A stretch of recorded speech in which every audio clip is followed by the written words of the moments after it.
Correa en su último mandato, en el último de Rafael Correa, y fue también vicepresidente de Lenín Moreno. Cuando era vicepresidente de Lenín Moreno, estalló el escándalo de Odebrecht, que ustedes lo llaman más Lavallato, digamos, ¿no? O Lavajato. Sí. Y él se vio involucrado en eso, y también Rafael Correa, y él recibió 2 condenas. Tiene ya 2 condenas ejecutoriadas, lo que quiere decir ya llegadas a la última instancia, que es la Corte Nacional de Justicia, y por 14 años en total de detención, de privación de la libertad, y una tercera condena que está en apelación.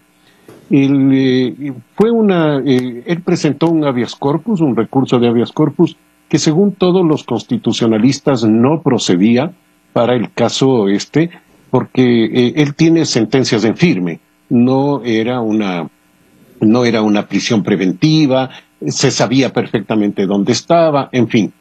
Y además no la presenta en el lugar que correspondía, que podía ser el lugar de detención de él, es decir, la ciudad de detención o la provincia de detención, o la de su domicilio.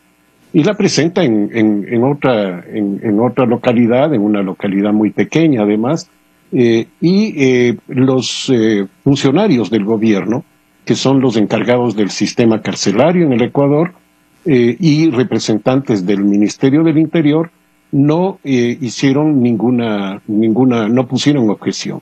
Esto es lo que despierta las sospechas de un acuerdo con el gobierno. De este acuerdo se venía conversando desde hace mucho tiempo, cuando el grupo de legisladores, de correístas, la bancada del correísmo, permitió que se aprobara una ley que era vital para el gobierno de Guillermo Lasso, una ley tributaria a la que ellos se oponían, pero ellos no votaron, se abstuvieron, y con eso la ley pasó automáticamente de acuerdo a los procedimientos establecidos en Ecuador. Por lo tanto, se veía que había algún tipo de acuerdo, y lo que se supone ahora, y yo me adscribo a ese supuesto, a esa hipótesis, es que eso generó una deuda, digamos así, de parte que el gobierno adquiría con el correísmo, y que consistía en la libertad de Jorge Glass, que además también se expresó como una especie, llamémosle, de pago de esta deuda por parte del gobierno, en que el bloque legislativo del gobierno votó por una amnistía que favorecía a otros dirigentes correístas que estaban encausados por diversos actos. Por lo tanto, parecería que sí, que hubo esto, y que el gobierno termina muy debilitado con esta actuación, le desfavorece enormemente, el correísmo se fortalece significativamente, y por lo tanto creo yo que se crea una situación bastante compleja de aquí en adelante para el futuro del gobierno. Ahora, la situación ya del gobierno era bastante complicada, ¿no? Desde que no se quiso, bueno, otra ley que no se quiso aprobar, que era una ley que tenía que ver con favorecer un proyecto de ley del gobierno, quiero decir, sí, que quería favorecer las inversiones, creación de empleo, fue rechazada por la Asamblea, y ahí pues plantearon 2 figuras, qué podía pasar. Algunos dijeron mejor vayamos a ese mecanismo de muerte cruzada, que implica que los dos poderes se someten a un referéndum, si se quiere, para ver quién se va y quién se queda. Perdón, solo una puntualización. No, el presidente tiene la facultad de disolver a la Asamblea Legislativa. Si él la disuelve, tiene que convocar inmediatamente a elecciones para elegir tanto presidente como asambleístas. Es decir, disuelve la Asamblea, pero también él se queda, digamos, deja su cargo, pero se queda gobernando hasta que se posesione el nuevo presidente, que puede ser el mismo, porque puede ir presentarse a esa elección. Y no hay un plazo determinado. El único plazo que está establecido es que tiene que convocar a elecciones en los 7 días siguientes a la disolución de la Asamblea. Pero de ahí el periodo en que se tomen para hacer las elecciones, en fin, puede ser de varios meses. Y él en esos meses puede gobernar con decreto. Es decir, es casi un presidente con todos los poderes, digamos, ¿no? Yo señalaba un poco con ironía que con esta disposición constitucional, Alberto Fujimori en el Perú no habría tenido que poner tanques en las calles.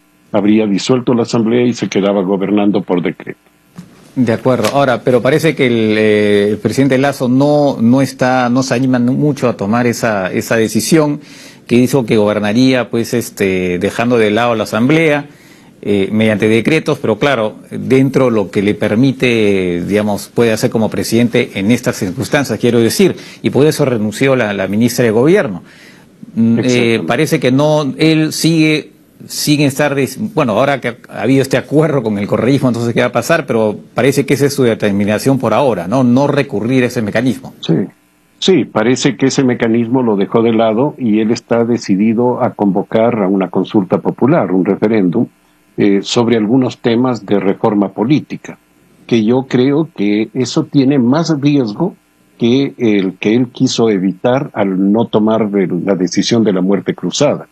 Él tenía el temor de perder en la siguiente elección, en la elección que tiene que venir después de la disolución de la Asamblea, pero yo creo que es más grave la situación que se ha creado ahora que la situación, digamos, ir a una consulta popular, porque la consulta puede perderla muy fácilmente. En Ecuador vivimos un clima, yo creo que relativamente parecido al Perú, quizá no con las mismas expresiones, pero sí este sentimiento de hastío, de insatisfacción con la política. Ya tuvimos esto a comienzos del presente siglo, alrededor del año 2000, en que la gente salía a las calles a corear que se vayan todos. Y creo que estamos nuevamente en una situación similar. Y hacer una consulta popular en esas condiciones es arriesgarse a que cualquier pregunta que se haga sea contestada negativamente. Entonces creo que es un muy mal momento para poner a consideración de la gente, digamos, de la ciudadanía, en una forma de democracia directa, que es la consulta popular, unos temas políticos que van a ser rechazados. De acuerdo, y efectivamente, ¿no? Por otro lado, la Asamblea también tiene un desprestigio enorme. La corrupción, se está viendo muchos casos de corrupción, según he podido leer, y además también hay un pleito con la presidenta, se la quiere sacar. En fin, la Asamblea también está en pero muy mala postura, ¿no? Así es, y la Asamblea es la institución que recibe más baja calificación en todas las encuestas que se hacen en el país, digamos, incluso con una tendencia más a la baja, que yo ya no sé hasta dónde puede llegar, ¿no? Pero es un organismo muy desprestigiado, justamente en primer lugar, por esto que les señalaba antes, esta insatisfacción general con la política, pero también por las propias actuaciones de la Asamblea. Una Asamblea inoperante, una Asamblea en que se ve que hay intereses muy específicos, lo que usted señalaba en este momento, que quieren sacarle a la presidenta, no es solamente porque la presidenta haya demostrado baja capacidad, digamos, para dirigir la Asamblea, sino que es necesario nombrar a los integrantes del Consejo de Participación Ciudadana y Control Social, que es una entidad creada bajo los gobiernos de Rafael Correa con la nueva Constitución y que tiene como principal encargo el nombrar a una serie de autoridades, entre esas las autoridades de control, comenzando por el Contralor General de la República, que es el que vigila los recursos del Estado y que, por lo tanto, es un cargo muy importante. Entonces, lo que se quiere es tener un contralor, como se dice acá, un contralor de bolsillo de los grupos que están buscando cambiar a la presidenta de la Asamblea. De acuerdo. Y ahora, en medio de todo este tema institucional, el tema de la calle, No he visto muchas cosas ahora sobre la entidad, ¿cómo se llama el organismo de los indígenas? Se me ha ido ahorita el nombre. La CONAIE. La CONAIE, efectivamente, que ha estado muy activa en los últimos tiempos, pero últimamente no he visto mucho que esté movilizando. Sí he visto algo sobre huelga de profesores. ¿Cómo está el frente de la calle en estos momentos? ¿Qué se viene? Está más bien en una calma, digamos, relativa tranquilidad. Vamos a ver qué pasa el 1 de mayo, que normalmente digamos, se presenta siempre una manifestación relativamente fuerte, no violenta, lo usual es que no sea violenta, más bien es muy tranquila la marcha del 1 de mayo. Veamos qué es lo que va a pasar. Pero ha sido un tiempo más bien de reflujo, digamos así, de los movimientos sociales, de la expresión callejera de la política, ¿no? De acuerdo. Bueno, por lo menos ese frente está más o menos calmado, pero como usted decía, a nivel institucional, pues el tema está muy complicado, algo parecido a lo que está pasando acá en el Perú. Bien, bueno, seguiremos al tanto de lo que vaya pasando en Ecuador. Yo me imagino efectivamente que lo que ha pasado, esta especie, como usted dice, el pago de esta deuda, va definitivamente debilitar bastante al Lazo, porque caramba, es una mancha, ¿no? Es una mancha. Le va a debilitar mucho, ya se expresa en encuestas que se han hecho en estos días, estas encuestas express, digamos, y se ve que hay un debilitamiento del que venía digamos, manteniendo una cierta estabilidad hasta este momento, pero esto le golpea mucho.